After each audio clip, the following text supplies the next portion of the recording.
Hi, everyone. Oh, my God. Welcome back to another week of 3 Good Minutes. I'm Jen. This is Ryan. We are office created at Newmark.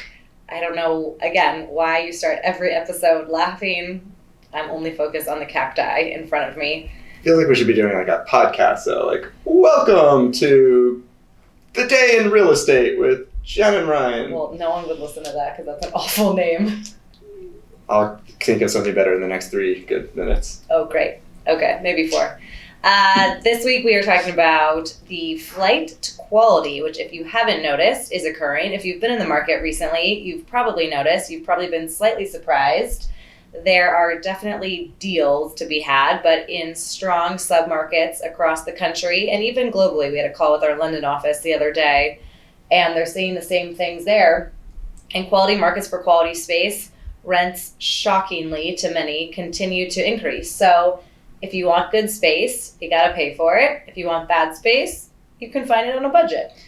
When you say rents are increasing, though, you mean for quality space only. That's what I just said. But not for there are lots of buildings that have had to decrease rates. No, I just said for quality, if you're looking at the highest quality space in the most popular submarkets, LA, for example, that would be Century City.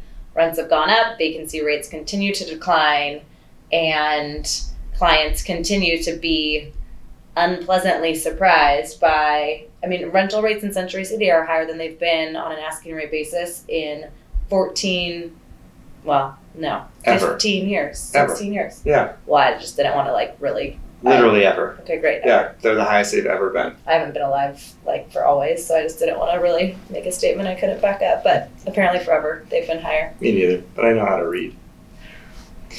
One of the things that's been surprising me, which is about a flight to quality actually, is we've also been asked a lot about sublease space because there have been a lot of companies disposing of space or downsizing or both.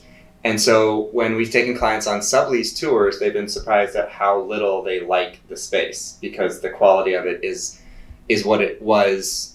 The quality of it was beneficial 10 years ago, 7 years ago. But today, it doesn't match what today's standards and requirements are for employees to be engaged in an office, interested in coming into an office, or even if you're making your employees come in because you just don't care, it's just not functional for the new era that we've entered. Was that a Taylor Swift reference? It was. I'm trying every single episode. I caught it. Yeah. You're right. There's very little quality second generation built out space, which creates an issue because most of our clients don't want to spend a lot of money on capital expenditures, on CapEx to build out space. Most would prefer a shorter term lease than 10 years, which used to be kind of the gold standard, if you would, to build out a new office space and get the most money you can get from landlords. And TI costs continue to remain high, construction costs. And so it is a challenge to find good space and make it make sense economically right now. Do you think TI costs come down?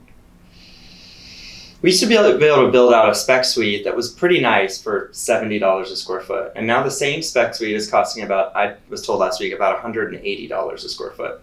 Well, I think you got to look at inflation and look at everything all combined. I think eventually they make more sense, but I don't know that they necessarily come down. I think numbers just generally, economically speaking, are... So we don't see $70 again, but maybe we see $120 again. That would be nice. Yeah. And I think that's the biggest issue when it comes to quality space is people want the type of space we're in right now. Sherman Oaks sublease, 20,000 feet, absolutely beautiful. It's very nice. Good lease term. Highly recommend. Please come see. They really want what we're sitting in right now, and what they're walking into is space that's 7 years old, 10 years old. Sherman Oaks, tough submarket. Tougher submarket. Yeah, I agree with that. So what do you have to have? Beautiful space, right? Still, tough submarket. The flight to quality, though, is important. But people want it all these days. They do. They want the lower lease term. What'd you say? Lower lease term, no CapEx, and to move in basically and right quality away. Space, and great amenities, and. Ooh, we should talk about amenities next episode. Maybe we will. Oh my gosh, let's do that. Would be so fun. So, get to a building of quality. This was a very serious episode. I feel like we spent a lot of time on real estate. Yeah, for those of you that watch this for other reasons. I'm so disappointed. So sorry. I guess we may as well end it then. Okay, let's be done. My one good thing, right? Yes. For those of you that know me and love me you know, I'm a sports fan. Baseball's back. We're very